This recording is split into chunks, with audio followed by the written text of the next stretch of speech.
விவசாயிகளுக்கு வணக்கம். இன்னைக்கு இயற்கை விவசாயத்துல பயிர்களை செழிப்பா கொண்டாடுறது ஒரு பெரிய சவாலா தான் இருக்குது. இன்னைக்கு நம்ம பார்க்க போற பதிவுல நெல் குலைநோயை எப்படி கட்டுப்படுத்தலாம் அப்படின்றத பத்தி தான் பார்க்க போறோம். நம்ம நெல் குலைநோயை கட்டுப்படுத்த பத்தி போன பதிவுல போட்டிருந்தோம். நம்ம சேனலோட சப்ஸ்கிரைபர் ஒரு விவசாயி குலைநோய் எப்படி கட்டுப்படுத்தலாம் அதுக்கான மருந்தை சொல்லுங்க அப்படின்னு கேட்டிருந்தாரு இயற்கை முறையில.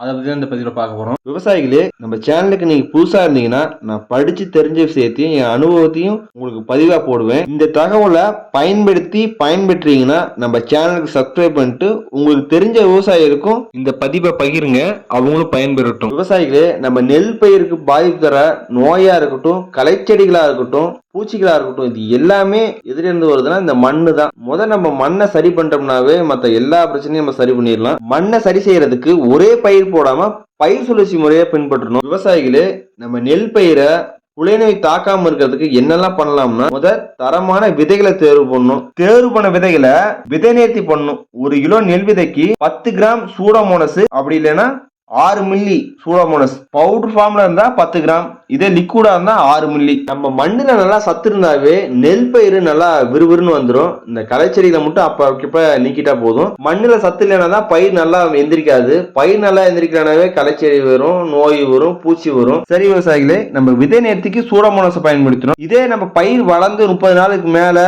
நெல் குலைநோய் வந்துச்சுன்னா என்ன பண்ணலாம் அப்படின்னா, பேசிலஸ் சப்டிலஸ் இந்த உயிரியல் பூஞ்சான கொல்லி மருந்த 10 லிட்டர் தண்ணிக்கு 50 மில்லி ஆரம்ப பயிருக்கு பயன்படுத்தலாம். இதே 40 நாளுக்கு மேல பயிர்னா 100 மில்லி வரையும் பயன்படுத்தலாம். இதே இந்த பேசிலஸ் சப்டிலஸ் மருந்த வேர் வழியா கொடுக்கறதா இருந்தா 1 ஏக்கருக்கு 1 லிட்டர் அளவு கொடுக்கலாம். நிறைய விவசாயிகளுக்கு பேசிலஸ் சப்டிலஸ் அப்படின்னா என்னன்னே தெரியாது. அது ஒரு வகையான உயிரியல் பூஞ்சான கொல்லி பாக்டீரியா தான். விவசாயிகளே, நான் சொன்ன தகவல் உங்களுக்கு பயனுள்ளதா இருந்தா நம்ம சேனலை சப்ஸ்கிரைப் பண்ணிட்டு உங்களுக்கு தெரிஞ்ச விவசாயிகளுக்கும் இதை பகிருங்க. வாழ்க இயற்கை விவசாயம்.